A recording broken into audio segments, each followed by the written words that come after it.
경찰은 이미 오래전 많은 인파가 몰리는 행사에 대해 어떻게 초동 조치를 해야 하는지 체크리스트를 만들었던 걸로 확인됐습니다.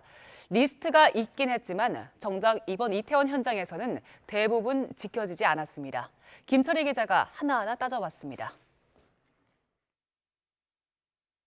경찰이 지난 2014년 작성한 다중운집 행사 안전관리 매뉴얼입니다. 2005년 상주 콘서트 합사 사고를 계기로 만들기 시작해 2014년에 완성된 겁니다. 문서에는 실제 사고가 벌어졌을 때 경찰은 어떤 초동 조치를 취해야 하는지 확인할 수 있는 점검표가 포함돼 있습니다. 그렇다면 이태원 참사 당시 점검표는 얼마나 지켜졌을까? 체크리스트 가장 위를 신고 접수와 긴급 출동 항목이 차지하고 있습니다. 신고자 위치로가 현장 상황을 파악하고 기동대 등의 출동 지시를 내릴 것, 소방 등 관련 기관에 협조 요청을 할 것 등이 명시됐습니다. 하지만 이태원에서는 참사 발생 4시간 전부터 경찰의 압사 등을 호소하는 신고가 11건 접수됐지만 7건이 현장 출동 없이 묵살됐습니다. 기동대는 참사가 나고 85분이 지나서야 현장에 왔고 소방에는 공조 요청도 제대로 하지 않았습니다. 첫 번째 항목은 지켜지지 않은 겁니다. 다음으로 눈에 띄는 건 112 종합 상황실과 재난 상황실의 상황 보고와 전파 항목입니다. 매뉴얼에는 재난 상황을 파악한 뒤 지휘관과 참모에게 즉시 유선 또는 무선으로 보고하게 돼 있습니다. 하지만 보고 책임이 있는 류미진 서울청 상황관리관은 빗발치는 신고를 보고하지 않은 채 긴 시간 모습을 감췄습니다.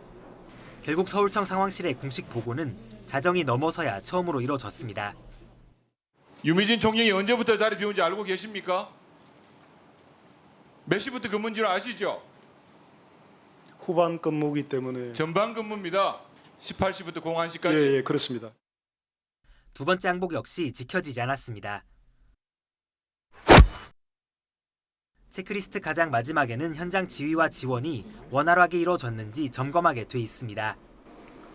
경찰서장이 신속히 나타나 현장 지휘 본부로 전환해야 한다는 내용도 여기서 등장합니다. 하지만 이임재 전 서울 용산 경찰서장이 참사 현장의 모습을 드러낸 건 밤 11시 5분쯤.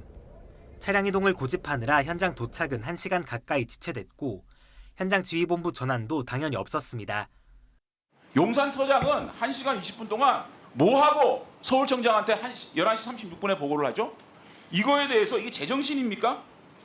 제정신입니까? 서울청장 제정신이라고 생각합니까? 용산 서장? 관련 항목은 이번에도 지켜지지 않았습니다. 그럴듯한 매뉴얼과 점검표는 있었지만 경찰 지휘부 누구도 이에 따라 참사를 대처하지 않았습니다. YTN 김철입니다.